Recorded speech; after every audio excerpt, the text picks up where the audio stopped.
Hello guys! Yan, magbigay tayo ng advice sa mga kapwa natin arbitero at lalong-lalo na sa mga baguhan na referee. So ang kagandahan ngayon kasi sa panahon ngayon, we embrace the technology.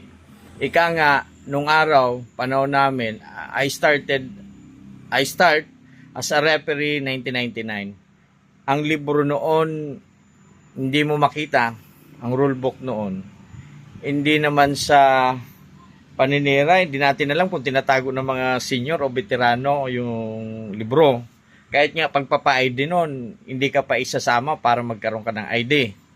Ganun ang nangyayari noon sa Neophyte. Yung seminar, hindi ka maisasama para magkaroon ka ng ID na membership. Hindi po, yung ID sa mga federasyon, grupo, asosasyon, ay hindi po yung lisensya. Yun ay ID lamang as a member. Ang licensing po, yun yung sa GAB. GAB licensing. Yun yung talagang lisensya ng referee. Yung nasa GAB licensing, yan yung mga nasa Major League, nagre-referee ka sa PBA, UAAP, NCAA. Yan, kung ano-ano pa. MPBL, yan. Yan yung mga kailangan, no? May lisensyado mga referee at pwede kang i-recommend na magkaroon kang GAB license. Yan yung mga inaasam-asam ng bawat referee, magkaroon ng GAB license. Sasabihin ko po sa inyo, yung mga ID po na nare-receive nyo, yan ay membership. Kasi ang lisensya, may exam yan. Parehas ng board exam. Mag-board exam ka sa PRC, may lisensya. Mayroong sangay ng gobyerno na nag-i-issue pagdating sa lisensya. Sa mga professional like engineer, teacher, architect, accountant, PRC. Sa mga attorney naman, Supreme Court. Sa mga referee naman, like sa basketball, yung GAB, Game Amusement ba? Baka magkamali ako sabi, board ba yun? Sorry, baka magkamali ako, no? Anyway, yung B, hindi ko sure, basta yun na yun. GAB licensing, no? So, yan yung, yung GAB, Game Amusement, board ba yun? Tama? Oh my God, kailangan ko ba yung research? But anyway, tuloy ko na. Gobyerno yun. Gobyerno nag-i-issue nun, yung license. Sana, tama, no? Or private. Pero I believe gobyerno yun. Correct nyo na lang po ako. Importante, no? Yan. So, mayroong ahensya na nag-i-issue about sa license. Sama-sama dyan ang iba-ibang asosasyon. Nandyan ang SBP, Baricom, Naricom, kung ano-anong grupo. Hindi yan yung, para sa ganitong asosasyon lang yung GAB licensing, hindi. Kasi actually, sa mga major league, yung mga nasabi ko, nagsasama-sama dyan ang iba-ibang asosasyon, grupo. Meron dyan sama-sama sa NCAA or UAP, SBP, NARICOM, BAP, kung ano-anong grupo, AMOS, mayroon ba dyan? Yan. Kung ano-anong grupo, RABRO, yan. Mayroon dyan mga grupo na mga nagsasama-sama at may mga GAB license sila.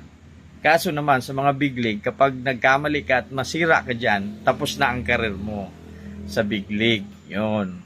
Pag nasira, lalo na yung mga game fixing dyan. Yan. Diba? Wala naman tayo binabanggit, pero yan, di umano, yan lang naman ang napapakinggan natin. Kasi siyempre nagiging aware din tayo.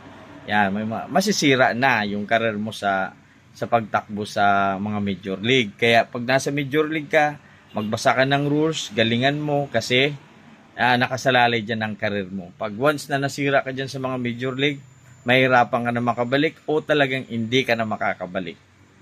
So, ganun siya. So, usaping major league, yung mga baguhan na referee, mangarap kayo, makapunta kayo sa major league. Unang-una, ang ma-advise ko sa inyo, mag-invest kayo. Mag-invest kayo hinggil sa karunungan. Di ba nung nag-aaral kayo, high school, college, hanggang maging professional, nag-tuition kayo at nung paka-graduate nyo sa college, gumastos kayo nun, di ba? At magre-review na naman kayo, gumastos kayo hanggang makapag-take kayo ng board exam para magkalisensya. Ganun yan. Ganun din yan sa pagre-referee. Kung gusto nyo magkaroon ng GAB license, galingan nyo at makapito kayo sa mga major league para ma-recommend kayo. So, paano kayo gagaling? Mag-attend kayo ng workout, mag-training kayo, gagastos kayo, aalis kayo ng madaling araw, alas 2, alas 3, lalo na kung mga probinsyano pa kayo, punta kayo ng Manila, o kung galing pa kayo ng Davao, mag-eroplano pa kayo para lang sa workout, para lang sa tryout, kasi gusto mo makapito sa mga major league, tapos hindi ka pa napili. Dahil di umano, koneksyon, wala kang koneksyon. Pero totoo po yan, kailangan na endorsement, kailangan nyo may kakilala ka. Kasi sabihin ko sa inyo, iba yung malapit ka sa kusina, sa pagkainan. Nandun lahat ng pagkain pag nandun ka sa kitchen, di ba? Ganun yan. So, number 1, mga probinsyano, mga neophyte, mga referee, huwag kayo maniniwala sa mga tryout na pupunta kayo. Akala nyo mapipili kayo. Siyempre, unahin na muna yung sarili nilang lugar. Tatandaan nyo yan. Mayroon kasing mga pag-tryout na akala natin mapipili tayo. Unless napakagaling mo at may nag-i-endorse sa'yo dyan. Pero kahit may nag-i-endorse sa'yo dyan, siyempre, ano yan, baka gumanda yung pangalan mo, di ba? May pipigil sa'yo. Di ba? Pag nakatakbo ka kasi sa mga major league, pipigilan ka kasi mauungusan mo yung iba. May mga ganon. Kaya swerte yung mga malapit sa may mga awak ng liga ng mga major league, magtanong muna kayo sa mga napagdaanan yung pag-tryout sa mga major league. Sa pupunta kayo ng Maynila, kung saan magtanong muna kayo. Kaya isa sa mga pangarap natin, sana yung mga nasa probinsya, mayroon tayong proyekto mga ganyan, ano? Pangarap lang yan ng EBM, no? Pangarap lang, no, na talagang deserving, hindi yung na talagang dumaan sa academy, na talagang dumaan sa tamang proseso, na walang di umano, walang kapit palakasan, walang ganun. Kasi syempre, lalo na yung mga bagong henerasyon, dapat nabibigyan na yan ng opportunity. Kaya tayo nagbablog dito sa ABM para kayo na mga baguhan na referee, ma-possess nyo yan, yung karunungan English sa batas basketball. Yan ang pinaka-basic at gagawin nyo sa una. Kasi yung mga mechanic, signaling madali na lang yan. Sa bahay kayo, kung saan ka nagpapahinga, gawin nyo yan. Pero ang karunungan, minsan natututo ka, nakakalimutan. Hindi isang beses mo lang yan na babasahin o pag-aaralan. Huwag nyo iisipin sa sarili nyo na ang hina-hina ko, ilang beses ko na ito inaaral, hindi ko pa rin maintindihan. Lalong-lalo na unang beses mo pa lang nabasa, feeling mo, ang bubo mo na kasi hindi mo naintindihan. Hindi ganun. Okay lang yan. Nasa proseso ka. Nasa tamang proseso ka. Kasi ang pag-aaral is paulit-ulit naman talaga yung binabasa at ninanamnam hanggat maintindihan mo. Lalong-lalo na, i-actual mo yan. Kaya, ang advice ko sa mga baguhan na referee, wag kayo, kung kulang din kayo ng budget, wag kayong susugod sa mga workout tryout na hindi kayo sigurado. Kasi kung pupunta ka dyan, dapat preparado ka. May kakilala ka. Number 1, kakilala. At okay yung physical and mental mo, mentally fitness ka, ganon, physical fitness o mentally prepared, lalo na sa mga baguhan ng mga referee. Kung hindi man kayo mapili sa una, huwag kayo ma-disappoint. Tuloy lang, pero kung talagang wala kayong kakilala, ay nako, mag-isip-isip na kayo. Yan yung realidad. Maniwala kayo sa akin, di umano, no? Kung mayroon dyan naka-experience na talagang sarili niyang sikap na talagang napili siya, na wala siyang connection, please comment. Paano ka nakapag-start na wala kang connection at talaga, siguro yung mga noong araw, mas maganda yon. Pero please comment, paki-comment na wala sa'yo nag-back up, wala sa'yo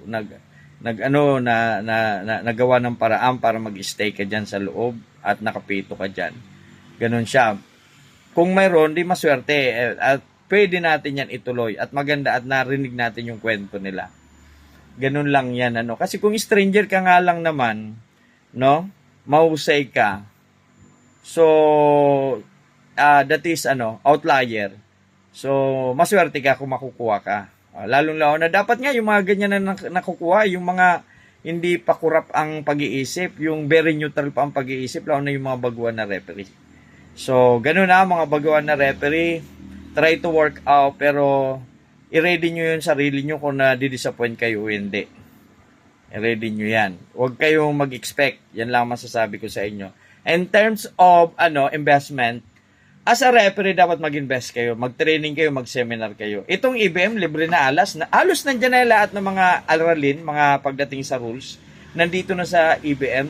Kasi lahat naman ng tinatalakay ko dito sa EBM is by rules naman yan, galing yan sa libro. Kaya ang pagsagot ko sa mga katanungan ko, pag naalala ko, yun yung nabasa ko.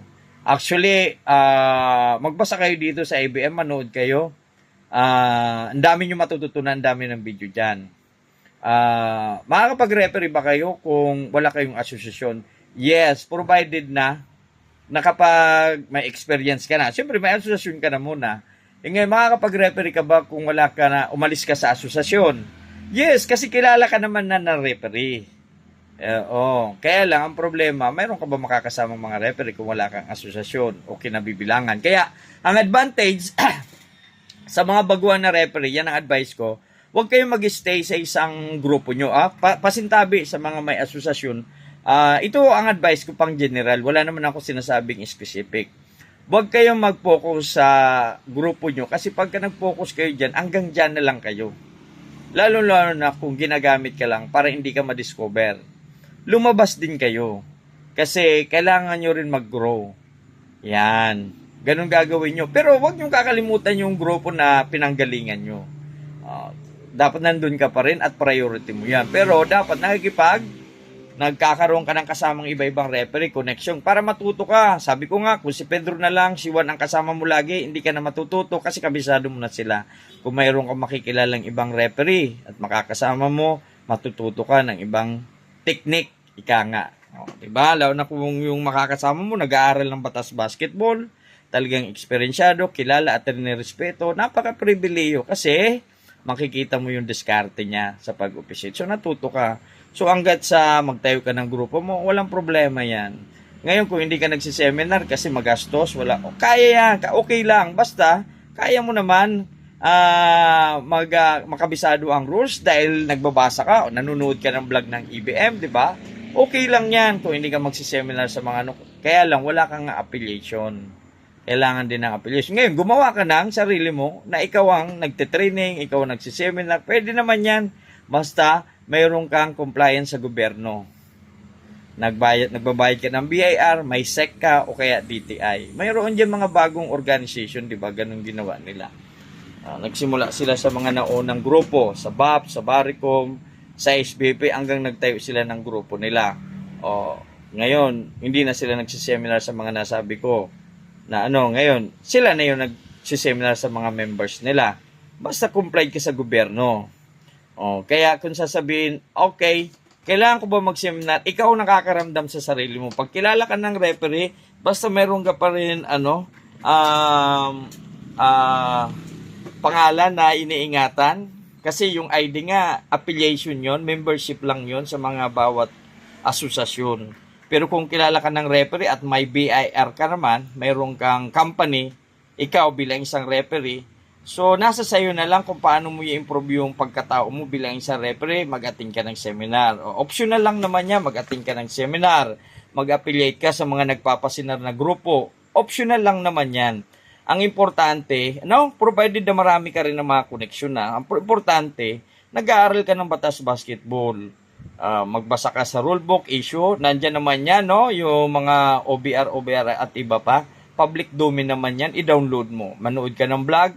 Yan. Ngayon, kung kinukulangan ka pa, mag-seminar ka. Pero kung sa tingin mo pwede ka na, kahit huwag ka na mag-seminar dahil wala kang pera, okay lang yan.